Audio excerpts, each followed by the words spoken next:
हरिश्चंद्र युग प्रवर्तक साहित्यकार थे।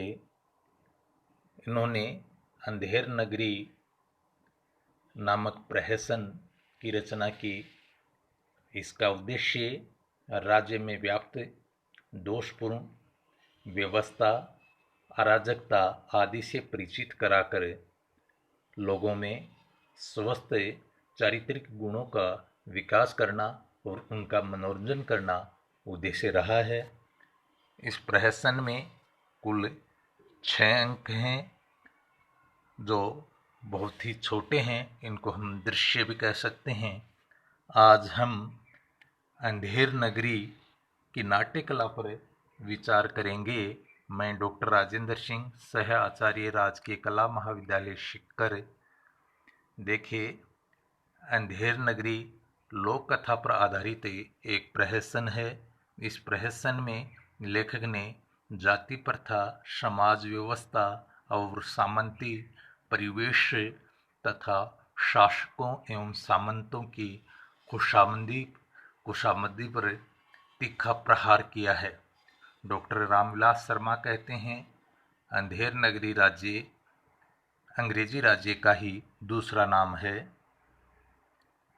अंग्रेजी राज्य की अंधेर गर्दी की आलोचना ही नहीं, वह इस अंधेर गर्दी को खत्म करने के लिए भारतीय जनता की प्रबल इच्छा भी प्रकट करता है। इस तरह भारतेंदु ने नाटकों को जनता का मनोरंजन करने के साथ साथ उनका राजनीतिक शिक्षण करने का साधन भी बनाया।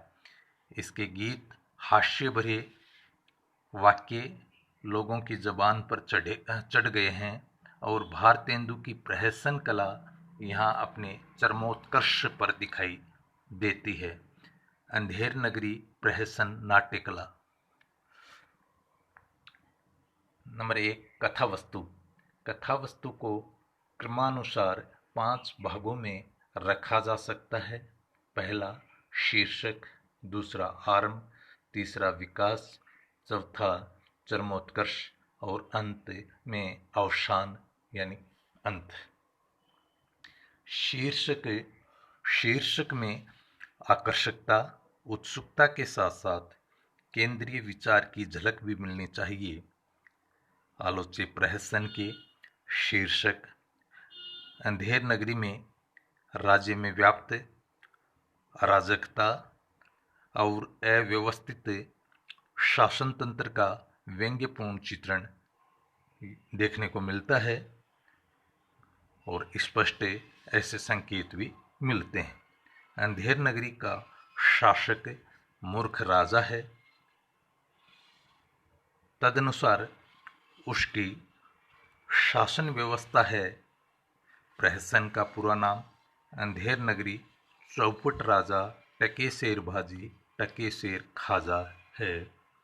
आरंभ।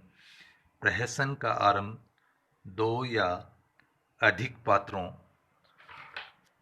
एवं परिस्थिति का परिचायक होता है। आरंभ पात्रों एवं परिस्थिति का परिचायक होता है। इस प्रहसन के प्रथम अंक में महंत अपने 2 शिष्यों गोवर्धन दास और नारायण दास के साथ भजन गाते हुए इस नगरी में प्रवेश करते हैं। महंत अपने दोनों शिष्यों को भिक्षा का आदेश देकर कहते हैं कि लोभ से दूर रहना। भिक्षाटन करने के बाद गोवर्धन दास बाजार में प्रवेश करता है, जहां कबाब वाला, घाशीराम चने वाला, नारंगी वाली, हलवाई, कोंजड़ीन, चूरन वाला आदि दृश्य उपस्थित किया गया है। बाजार में हर वस्तु टकेशेर है, अतः गोवर्धन दास 3.5 शेर मिठाई खरीदता है।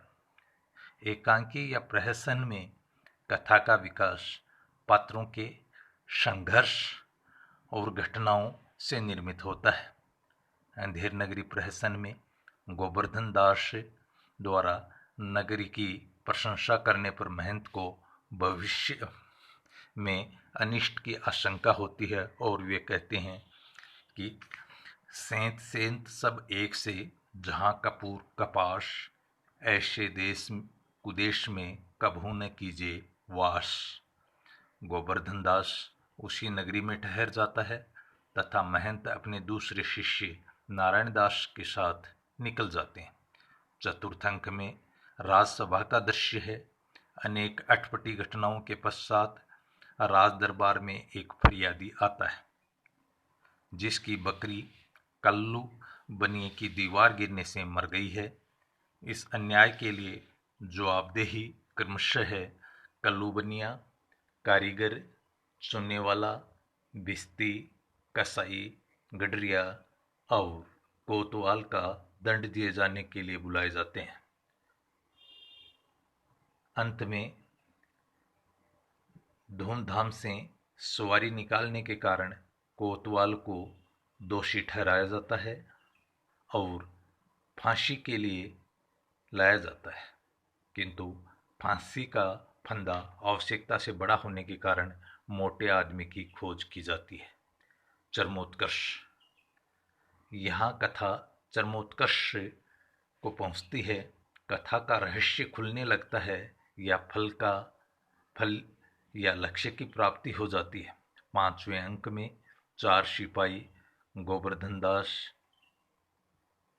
फांसी देने के लिए पकड़ ले जाते हैं, क्योंकि बकरी मरने के अपराध में किसी न किसी को सजा अवश्य होनी चाहिए, नहीं तो न्याय नहीं होगा।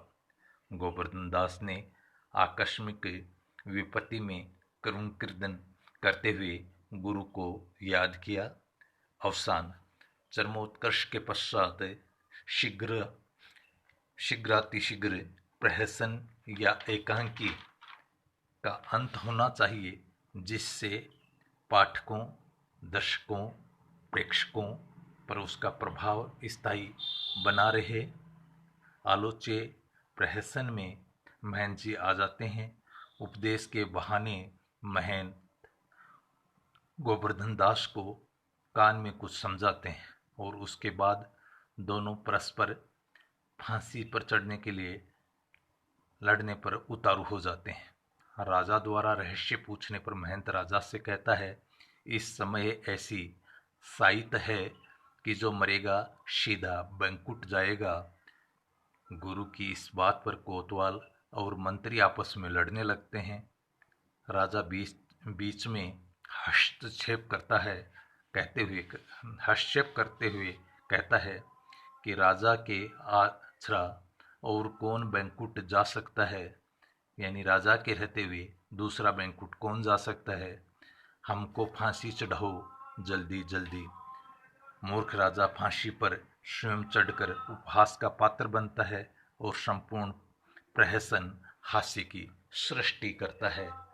इस प्रकार आज के लिए बस इतना ही। आज हमने कथा वस्तु के बारे में चर्चा की। धन्यवाद।